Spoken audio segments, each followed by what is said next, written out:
Toward a Deeper Unity is the title that I came up with a couple of months ago, and then had to come up with a sermon about it. So that's what our church is based upon, is the knowing that we are all one.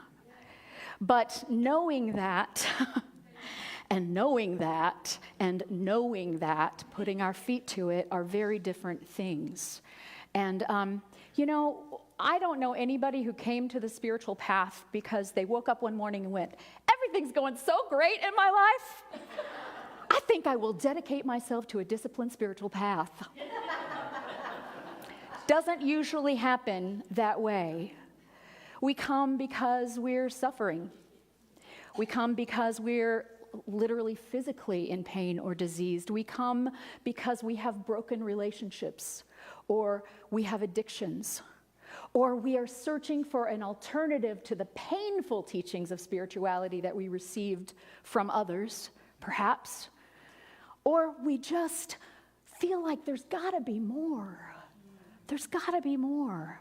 I want real freedom. I want real happiness. I want real joy. I know there was a time in my life when what I wanted was to survive without too much pain. Please, God, just make it not hurt so bad. And one day, and I'd been on the spiritual path for a while at that point, but one day I woke up and went, that's a very low aspiration. What if my goal was joy? What if I made that my goal? And it changed things for me. It just gave me a different context in which to think of my life. And that can happen for us at any time, those epiphanies. But the deal is, as I like to say, if you've ever been in my classes before, you know what happens when you have a great epiphany, a new understanding. Not a darn thing until you do something about it. Until you change a behavior, until you consciously change a thought pattern. An epiphany feels real nice. Now I understand. Understanding doesn't quite do it. And so everybody in this room made their way to New Thought spirituality because they wanted what we have here. They wanted to know about, I assume you wanted to know that you were unconditionally loved. That there was no final chance, I love you a lot, but you screwed up and here you're going to hell to burn forever. Sorry about that. I mean, I'm a big God, but I'm just not big enough to forgive you, right? Yeah, you came here because you wanted to know that you were worthy, that you were worthwhile, that you were unconditionally loved, and maybe you didn't know before you got here, but maybe you came to know that that unconditional love is not just what's given to you, it's who you are, and it's how you can be in the world. And that's hard. It's really hard to be unconditional in this world that seems to be so full of conditions. So when we get here, we have tools, we have new ideas, we study, we learn, we listen, we learn about a new type of God. Maybe we discover the secrets to abundance in our life. We connect with others, we learn to pray, we meditate, we do those things, and if we put those things in action, we begin to change our patterns. And with practice, it gets better. We feel better. And that is wonderful. Life gets better. We do grow. We do. And because we're all one, we grow the world. We evolve everyone else with us. And, I like to say and instead of but. And maybe there's more. Because what I know that what we put our intention on and pay our attention to grows exponentially. And so when we come here and we want to feel better, we want our lives to feel better, we want our relationships to work better, we want to get rid of our addictions, and at some point, we come to the point of going, wait a minute, although I am evolving the world just by evolving little old me, I know that if I put my intention on opening my arms and opening my heart to every being on this planet, that I give my intention to that I give my attention to that like it says in the Bhagavad Gita when Krishna is talking to Arjuna, everything you do, you dedicate to me, then you live in me. And then I live in you. I shine through you. And so the deeper unity is when we are able, and we're all at different stages in our path, but carry with you the knowledge that opening your attention even 1%, opening your intention even 1% to include more of the world, I believe evolves us as a whole much more quickly than we might otherwise. And it's easy to get real self-oriented on the spiritual path and spiritualize our egos. And look at how well I'm doing. I meditate 45 minutes in the morning and 35 minutes at night, and I'm very spiritual. It's easy to do that. It's easy to do that. It's easy to get caught up in that. It's easy to get caught up in the people around you thinking you're spiritual, and then you have to act that way, right? And so just this thing of keeping our hearts open. And there are barriers to that. And one of the barriers that I find, because the way we are in our spiritual practice tends to be the way we are in the world. They're not separate. We like to make them separate, right? But if we, in our spiritual practice, are trying to gain something, trying to make something happen, I've been meditating for half an hour and I still don't feel anything. Here's what I'm supposed to feel. Here's what's supposed to happen. Then we are trying to exercise control, even of our spiritual experience.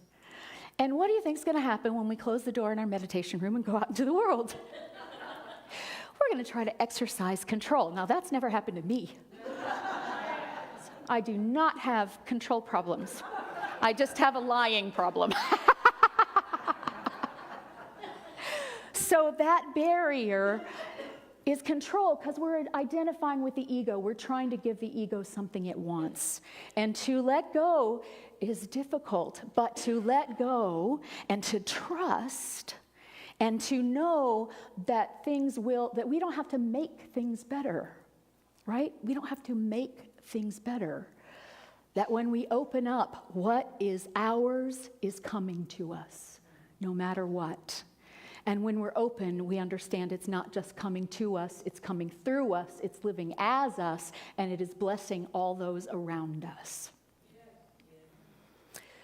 So, Adyashanti, who is a Zen meditation teacher, says, when you don't understand that this ground of being, this who you are, right, is inside of you and nowhere else, you will use your spiritual practice to try to attain something outside yourself, and your energy and your focus will be there. So we draw back the energy and the focus not into trying to make something happen, but into getting into a place of more allowance. And so why don't we just automatically do that? Because it's scary. Because it's scary to open that much. So that's another barrier, is that we often, no judgment here, we use our spiritual practice to escape from the pain of life. And why do we do that? Well, because it feels safer. What if I open up? What if I allow, and what comes in is all shadow, is all darkness? What if I have to face the fear that I think we all have to a certain degree, which is this: what if I'm the exception? What if I'm not really good enough? What if I'm not really capable of that kind of love or worthy of that kind of love? If you've ever had even a scintilla of that kind of thought, know that you are in perfectly good company. Because the longer I am on the spiritual path and the longer I am a teacher on the spiritual path, the more I understand that's probably the number one barrier, is that we are afraid to trust our own worthiness. And so we escape. Pema Chodron, Tibetan Buddhist teacher and nun, says, I love this, it's hard to know whether to laugh or cry at the human predicament. Here we are with so much wisdom and tenderness, and without even knowing it, we cover it over to protect ourselves from insecurity. Although we have the potential to experience the freedom of a butterfly, we mysteriously prefer the small and fearful cocoon of ego. We do that. So what's the challenge there? The challenge is don't run. Stay where you are. Don't try to force something to happen, but stay with yourself. Stay with what's happening in your life in this moment. Not try to make something happen in the next moment, but be present in this moment. Stay with it. Stay with it. Persevere. And relax. Because here's a secret. Life will be as it will be. And you can either meet that with tension and fear, or you can meet it with, wonder what's going to happen now. And I know love is with me no matter what. Curiosity. Curiosity. So that is, I think, where the deeper unity comes in. It's when we imbue our spiritual practice with an attitude, right? It's more important the attitude that you do your spiritual practice with than it is the spiritual practice, right? Because you can't take your meditation mat with you everywhere you go. You're not going to be meditating in the grocery store or in the car or dropping off your kids at soccer or meeting your mother-in-law for dinner, right? You're not going to have your meditation mat, but what you can carry with you is the attitude that you bring to your meditation. You bring that out into your life. And so this attitude of opening to fearless exploration. Because guess what? If we are one, and we are one love, that is the nature of God, that is the nature of us, then the more we explore, the more likely we are to find that truth. We might have to navigate through some scary stuff to get there, but it is a cinch, right? It's a done deal. That's who you are. And so we come with an attitude of inquiry. I wonder who I'm being today. We allow ourselves to discover the depth and the breadth, to hang out on the edges of who we think we are. And on the edges is where we start to expand. And I promise you that if you're willing to do this, you will discover your own deeper divinity. You will discover your divinity. And the moment you discover your own divinity, you will know everyone else's as well. So here's the deal.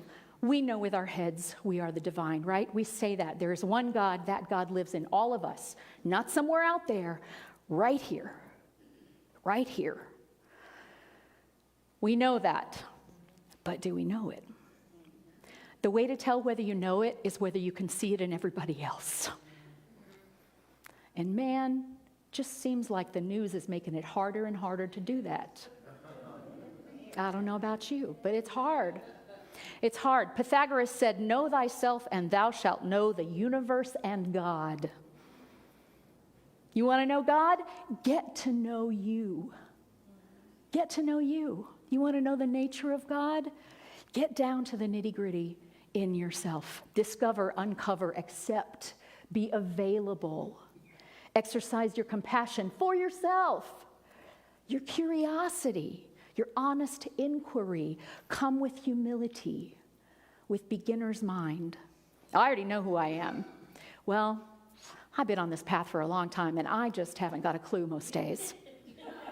Right? I think I know, but I know that I think that I know. So I know that means I don't really know, right? Right? Yeah. So there's this meta me looking at mini me doing her thing. And yet, I know that if I approach the world, my relationship with myself, my relationship with God, my relationship with other people from a place of curiosity, I think plain old curiosity may be what saves the world. What's happening right now is we all have our minds already made up. And we may know one single fact about another person and think that's all we need to know. We've got them down. We know exactly who they are. What if somebody knew one single fact about you and it wasn't your favorite fact? And they relegated you to that forever, right? That's what we do to other people. And when we realize that, and here's the deal, we will always judge other people in exactly the way we judge ourselves. We will always limit our love for other people in the way that we limit our love for ourselves. So yes, it always starts here. If you don't love here, the people say you can't love other people if you don't love yourself. Well, you can love other people to the degree that you love yourself. So if you love yourself conditionally and with judgment, and if you act right, and if it's a good day, then you're going to love other people conditionally and with judgment, and if they act right, and if it's a good day. And so the more we begin to just allow, oh, look at that, I didn't know that was in there. Not have to judge it, it's like, yeah, there's some dark spaces in here. Y'all, there's some dark spaces in here. But I don't have to judge that. And I'm not talking about dark spaces as things I've been through. There are those. But I'm talking about the dark spaces, the parts of me that I don't like, that I wish weren't there, that I really don't want other people to know about. When I can meet that place with open inquiry, there we go. Turns out I'm human after all, and divine. And my humanity does not one whit diminish my divinity. And your humanity, no matter what you do, you know who I'm talking about, does not diminish your divinity, right? That's not so hard it's hard to know up here. But it's a lot easier to know up here than it is to know in your life. So all I'm asking is that, open 1% more. A shift. A 1% shift looks like nothing when you're at the hub. But a mile out, a 1% shift gets you to a completely different place. A 1% shift to just whatever you're doing, in the words of Krishna, dedicate it to God. Or dedicate it to love. Dedicate it to the principle of oneness. Dedicate it to your higher self, the one that knows that you think you know. Right? We don't have to agree on what we call that higher power. But if we dedicate it to the higher power, then we have opened that 1% more, and the world cannot help but be transformed. That's the way it is. If you're in any relationship and one person changes, the relationship changes. Not always the way you want it to, but it changes. And so if you change, the world changes. Not that you need to change in order to be okay, but you might find something within yourself that says, I want to experience more of the love that is mine, more of the love that is me. I want to experience it. And I want that experience to be universal for everyone. Adyashanti again says, when motivated to share our awakening with all, we unlock a vast potentiality in ourselves that we never can when we're focused inward. Capacities we cannot otherwise access. Isn't that a beautiful promise? That when you start to open, you will be given what you need to deal with the opening, right? Yeah. When we recognize and experience the true divinity of all, not the idea, but the living reality, we access the deeper reality of our unity, our oneness. We then take responsibility for the whole. Blame is removed. Judgment becomes meaningless. So it's not about blaming. It's about taking responsibility. And we've been working with some practices about that. Ho'oponopono is a practice of taking responsibility. I am participating in this world. So therefore, the way the world is, I have something to do with that. And I can work on that. There are things I can do. I love you. I'm sorry. Please forgive me. Thank you. When I'm feeling something, we worked with the fear practice from Pema Chodron, feel it in your body. What is this feeling? Because we don't want to identify it. We want it to go away. We want to sublimate it. We want to eat over it or drink over it or watch TV over it. But when we feel it, when it comes along, if we're willing to meet it with open inquiry rather than escape, we can go, oh, there you are. Feel it in your body. Where is it in your body? Engage with it. That's E, engage with it. And then allow whatever thoughts come up, just allow them to come and go, because they always come and go unless we fixate on them, right? And then remember all the other people in the world who have that same feeling, that same experience, because you are never, ever alone. Regardless of what the feeling is. You do this with good feelings too, y'all, not just with the ones that feel horrible.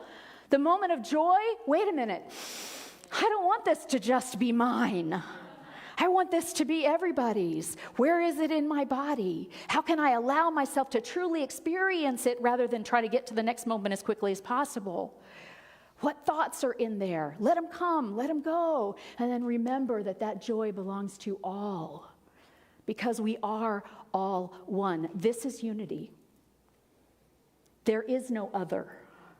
There is only us. And we have the choice to cooperate with that or to ignore it and go back to sleep.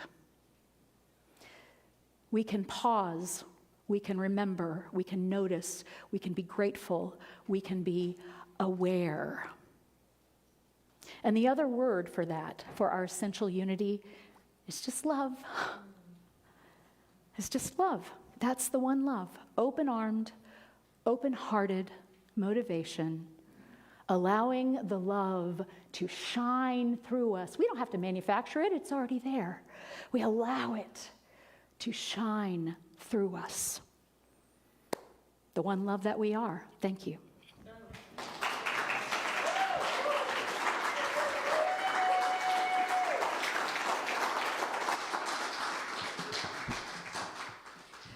So let's take just a moment in meditation. I'm going to ask you to just settle yourself in your body. Feel what it feels like to sit in this seat.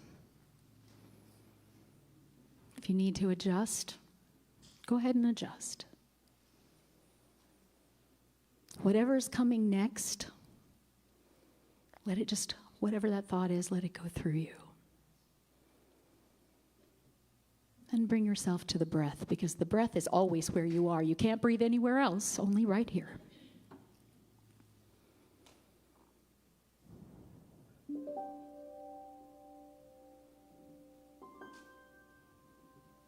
And as you breathe, I want you to visualize a flame in your heart. The Hindus say there is a flame the size of a thumb right there always.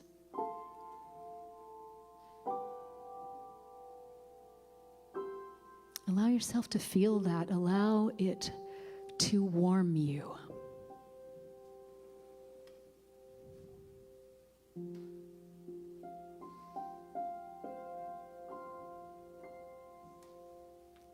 And now with every breath you breathe,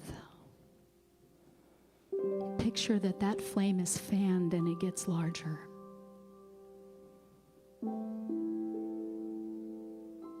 It was the size of a thumb, now it's the size of a hand.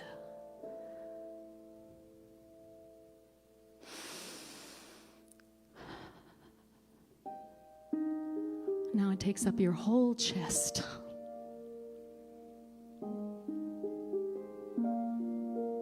And this light is who you are. It is the fact of who you are. So it can't be contained in your chest. It is bursting through your neck, into your head, out the top of your head, the crown chakra. And that light goes into your arms, down your shoulders, into your hands. Allow yourself to feel that warmth and to know that that is the light of God shining through you because you have given permission for that to happen. You have given it an intention and you are paying it attention. And feel that flame grow in your belly.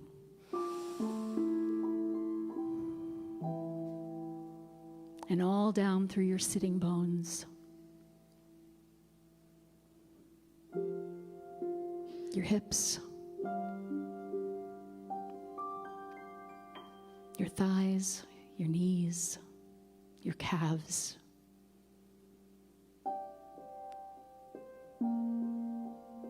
Feel the warmth of that flame in your feet. And take a moment to breathe in and know, focus on the whole now. Your whole body is filled with light. And even that cannot be contained.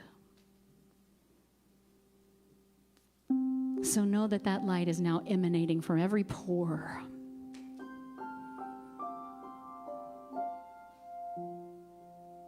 The edges, the borders of your body have no meaning because your light shines so far beyond them.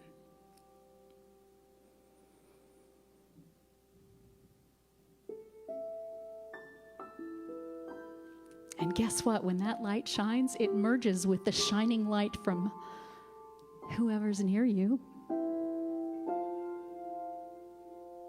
We know that there is a field around us that's a literal physical fact.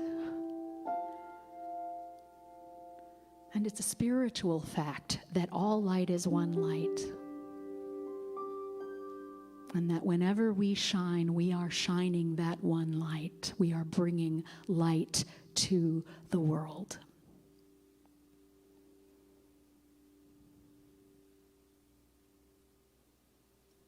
That light is always within you. It never goes away, but you can pretend it's not there. In this moment, as you breathe into it,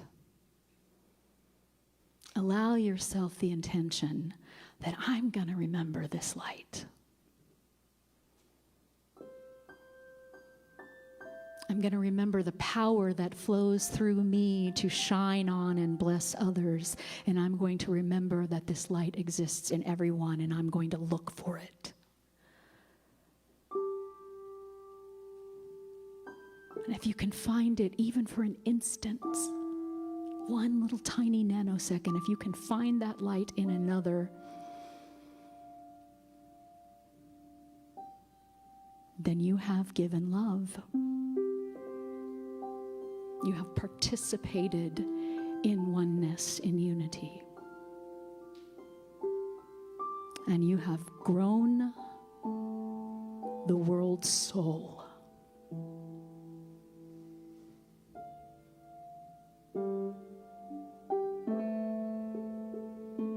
And the beauty is you get to do this every day. No one can stop you.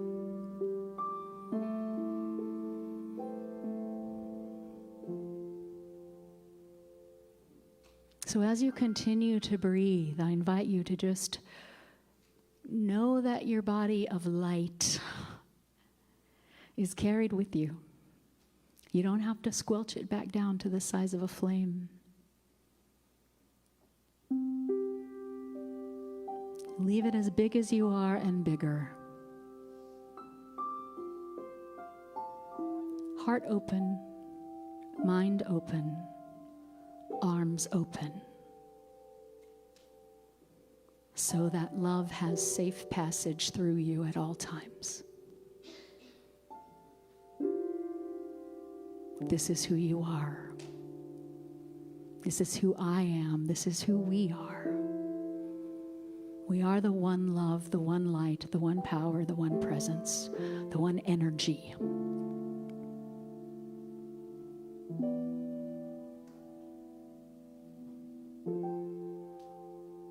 And so it is. Amen.